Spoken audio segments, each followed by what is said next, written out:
Good morning, beta. Today we'll be doing auction notices.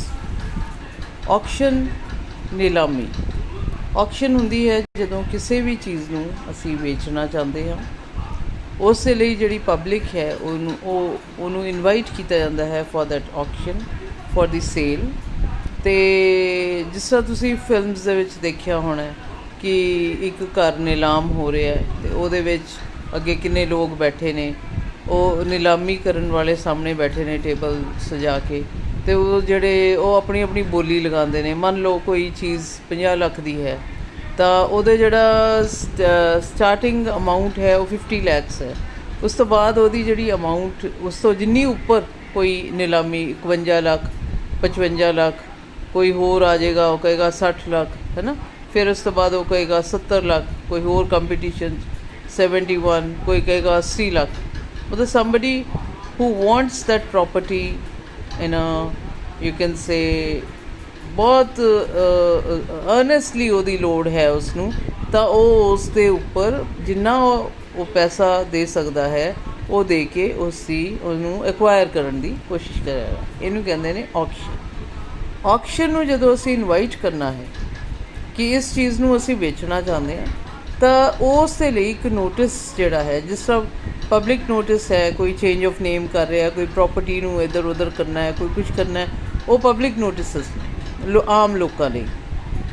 ਫਿਰ ਆਪਾਂ ਪੜ੍ਹਿਆ ਸੀ ਕੱਲ੍ਹ ਕੀਤਾ ਸੀ ਟੈਂਡਰ ਨੋਟਿਸਸ। ਟੈਂਡਰ ਜਦੋਂ ਅਸੀਂ ਕਿਸੇ ਚੀਜ਼ ਨੂੰ ਉਹਦਾ ਟੈਂਡਰ ਕਰਨਾ ਹੈ, ਫਿਰ ਉਹਨੂੰ ਅਸੀਂ ਉਹ ਬਣਵਾਉਣਾ ਹੈ, ਕੋਈ ਕੰਮ ਕਰਵਾਉਣਾ ਹੈ, ਕੋਈ ਰੋਡ ਬਣਵਾਉਣੀ ਹੈ, ਕੋਈ ਘਰ ਬਣਵਾਉਣਾ ਹੈ, ਉਸ ਦਾ ਜਿਹੜਾ ਟੈਂਡਰ ਨੋਟਿਸ ਕੀਤਾ ਜਾਏਗਾ।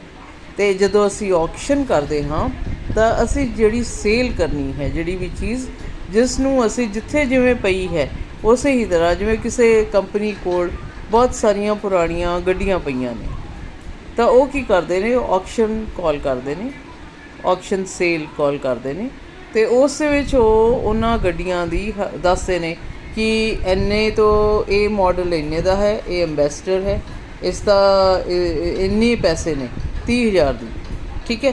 ਜਿਹੜਾ ਉਹ 30,000 100 ਰੁਪਈਆ ਵੀ ਦੇ ਜਾਏਗਾ, 30,000 31,000 ਦੇ ਜਾਏਗਾ, 30 ਤੋਂ 100 ਜਾਂ 1,000 ਵੱਧ ਦੇ ਜਾਏਗਾ, ਉਹਦੀ ਉਹ ਗੱਡੀ ਉਹਨੂੰ ਦੇ ਦਿੱਤੀ ਜਾਂਦੀ ਹੈ। ਐਜ਼ ਇਜ਼ ਵੇਅਰ ਇਜ਼, ਜਿੱਥੇ ਵੀ ਪਈ ਹੈ, ਜਿਸ ਹਾਲਾਤ 'ਚੋਂ ਪਈ ਹੈ, ਉਸ ਨੂੰ ਉਸੇ ਤਰ੍ਹਾਂ ਹੀ ਲੈ ਲਿਆ ਜਾਂਦਾ ਹੈ। ਜਦੋਂ ਇਸ ਔਕਸ਼ਨ ਨੋਟਿਸ ਨੂੰ ਅਸੀਂ ਲਿਖਣਾ ਹੈ ਤਾਂ ਇੱਕ ਬੜਾ ਹੀ ਸੈੱਟ ਫਾਰਮੂਲਾ ਹੈ, ਤੁਸੀਂ ਆਪਣੀ ਬੁੱਕ ਦੇ ਵਿੱਚ ਪੜ੍ਹੋਗੇ ਕਿ ਉਸ ਫਾਰਮੂਲੇ ਦੇ ਅਕੋਰਡਿੰਗਲੀ ਇਸ ਨੂੰ ਲਿਖਿਆ ਜਾਂਦਾ ਹੈ।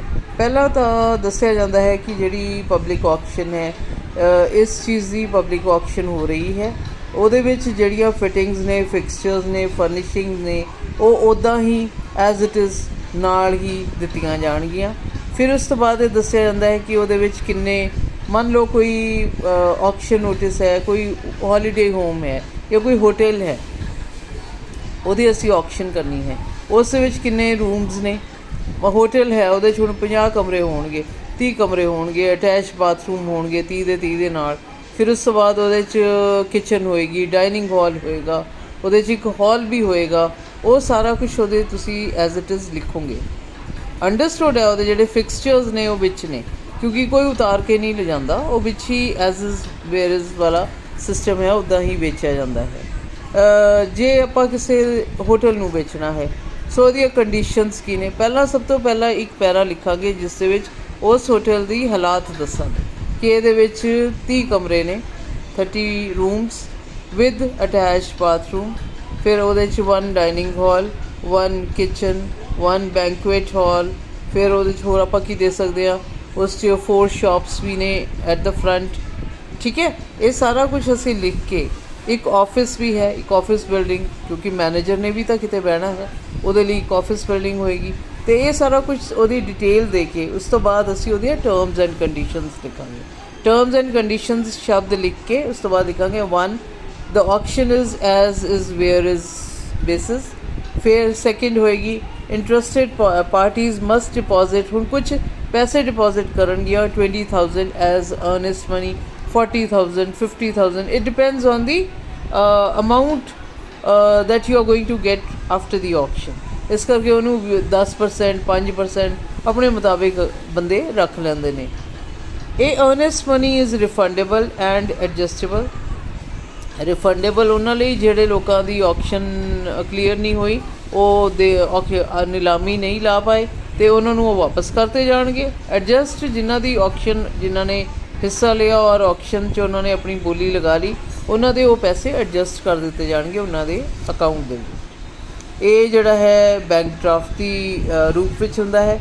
ਫਿਰ ਉਸ ਤੋਂ ਬਾਅਦ ਥਰਡ ਜਿਹੜੀ ਹੈ ਉਹ ਹੋਏਗੀ 25% amount of the highest bid will be deposited at the fall of hammer।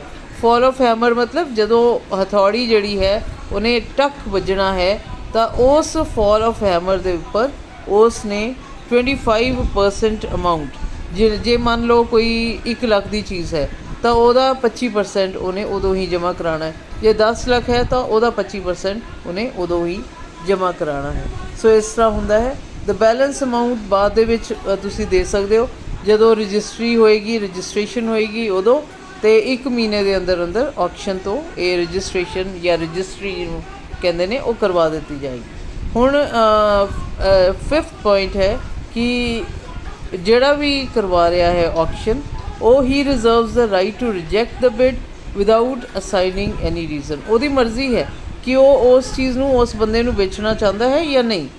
ਔਕਸ਼ਨ ਤਾਂ ਬਹੁਤ ਕਰਨ ਆਉਣਗੇ, ਦੇਣ ਆਉਣਗੇ, ਬੋਲੀ ਦੇਣ ਆਉਣਗੇ, ਪਰ ਕਿਹਨੂੰ ਦੇਣੀ ਹੈ? It is the it is on the owner of the company ਔਰ ਓਨਰ ਆਫ ਦੀ ਇੰਸਟੀਚਿਊਟ। ਬਾਕੀ ਜਿਹੜੀਆਂ ਕੰਡੀਸ਼ਨਸ ਨੇ ਉਹ ਔਕਸ਼ਨ ਦੀਆਂ ਔਕਸ਼ਨ ਵੇਲੇ ਦੱਸੀਆਂ ਜਾਣਗੀਆਂ। ਇਸ ਤਰ੍ਹਾਂ ਅਸੀਂ ਔਕਸ਼ਨ ਨੋਟਿਸ ਲਿਖਦੇ ਹਾਂ। ਇਹਨੂੰ ਬਾਕਸ ਦੇ ਵਿੱਚ ਨਹੀਂ ਪਾਉਣਾ, ਇਹਨੂੰ ਪਹਿਲਾਂ ਇੰਟਰੋਡਿਊਸ ਕਰਨਾ ਹੈ ਇੱਕ ਪੈਰੇ ਦੇ ਵਿੱਚ ਉਸ ਚੀਜ਼ ਨੂੰ ਜਿਹਨੂੰ ਅਸੀਂ ਵੇਚ ਰਹੇ ਹਾਂ। ਮੰਨ ਲਓ ਅਸੀਂ ਵੇਚ ਰਹੇ ਹਾਂ ਕਿਹੜੀ ਚੀਜ਼ ਵੇਚੀਏ ਆਪਾਂ, ਵਹੀਕਲਸ ਵੇਚੀਏ, ਵਹੀਕਲਸ ਵੇਚਦੇ ਹਾਂ ਕਿ ਜਿਹੜੇ ਵਹੀਕਲਸ ਪਏ ਨੇ ਸਾਡੇ ਕੋਲ, ਜਾਂ ਮੰਨ ਲਓ ਸਕ੍ਰੈਪ ਪਿਆ ਹੈ। ਵਹੀਕਲਸ ਪਹਿਲਾਂ ਵੇਚਦੇ ਹਾਂ, ਫਿਰ ਸਕ੍ਰੈਪ ਵੇਚਾਂਗੇ। Auction notice of vehicles and spares, ਪਹਿਲਾਂ ਉੱਪਰ ਲਿਖੋਗੇ ਤੁਸੀਂ ਔਕਸ਼ਨ ਨੋਟਿਸ ਕੈਪੀਟਲ ਲੈਟਰਸ। ਫਿਰ ਸ਼ੁਰੂ ਕਰੋਗੇ ਕਿ auction of condemned buses, cars, unserviceable parts, ਉਹਨਾਂ ਦੇ ਜਿਹੜੇ ਸਕ੍ਰੈਪ ਹੈ, ਜਿਹੜੀ ਫਾਲਤੂ ਉਹਨਾਂ ਦੇ ਟਾਇਰ ਨੇ, ਉਹਨਾਂ ਦੇ ਵਿੱਚੋਂ ਇੰਜਨ ਹੈ, ਕੁਛ ਹੋਰ ਨਿਕਲਿਆ ਹੋਇਆ, ਐਮਟੀ ਡਰਮਸ ਵਗੈਰਾ ਵਗੈਰਾ ਵਗੈਰਾ, will be held at the depot of PEPSU ਜਾਂ ਫਿਰ ਐਟ ਜਿਹੜਾ ਵੀ ਕੋਈ ਐਡਰੈਸ ਹੈ। ਹੁਣ ਕੀ ਹੈ ਨੇਮ ਆਫ ਦਾ ਡਿਪੂ, ਤਰੀਕ ਲਿਖੋਗੇ, date and time of auction. Date ਹੈ ਮੰਨ ਲਓ ਅਗਲੇ ਅਕਤੂਬਰ ਦੇ ਵਿੱਚ 10 ਅਕਤੂਬਰ 2020 ਸਵੇਰੇ 10 ਵਜੇ।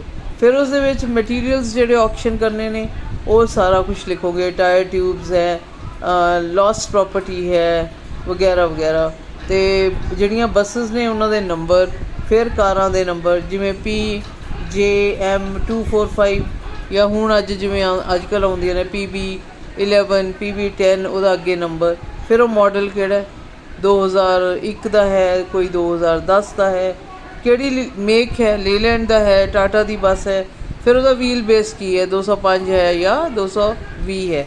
ਉਹ ਜੋ ਵਟ ਐਵਰ ਦਾ ਜਿੰਨੀਆਂ ਵੀ ਉਹਦੀਆਂ ਮਟੀਰੀਅਲ ਦੀਆਂ ਹੋਣਗੀਆਂ ਪ੍ਰਿਸਕ੍ਰਾਈਬਡ ਜਿਹੜੀਆਂ ਉਹਨਾਂ ਦੀਆਂ ਹੁੰਦੀਆਂ ਨੇ, ਜੋ ਉਹਦਾ ਫੋਰਮੈਟ ਹੈ ਉਹੀ ਲਿਖਿਆ ਜਾਏਗਾ। ਫਿਰ ਜੇ ਇੱਕ ਅੱਧੀ ਹੋਰ ਹੈ ਤਾਂ ਉਹਦਾ ਵੀ ਤੁਸੀਂ ਡਿਟੇਲ ਦਿਓਗੇ। ਇਹ ਸਾਰਾ ਕੁਝ ਲਿਖ ਕੇ ਫਿਰ ਟਰਮਸ ਐਂਡ ਕੰਡੀਸ਼ਨਸ ਲਿਖੋਗੇ। ਟਰਮਸ ਐਂਡ ਕੰਡੀਸ਼ਨਸ ਦੇ ਵਿੱਚ ਕੀ ਹੋਊਗਾ ਕਿ ਉਹਨਾਂ ਨੇ ਕਿੰਨੇ ਪੈਸੇ ਜਮ੍ਹਾਂ ਕਰਾਉਣੇ ਨੇ। Earnest money of ₹20,000 will be deposited with the general manager. ਫਿਰ it will be adjusted with the bid of the successful bidders। ਫਿਰ ਆ ਗਿਆ ਉਹਨਾਂ ਨੇ ਮਿਨੀਮਮ 25% ਉਸੇ ਦਿਨ ਜਮ੍ਹਾਂ ਕਰਾਉਣਾ ਹੈ, ਅਤੇ ਬਾਕੀ ਦਾ ਜਿਹੜਾ ਹੈ ਉਹ ਉਸ ਬੱਸ ਦੀ ਜਾਂ ਉਸ ਕਾਰ ਦੀ ਟਰਾਂਸਫਰ ਜਦੋਂ ਹੋਏਗੀ, ਤੁਹਾਡੇ ਨਾਂ 'ਤੇ RC ਹੋਏਗੀ ਤਾਂ ਇਟ ਵਿਲ ਬੀ ਗਿਵਨ।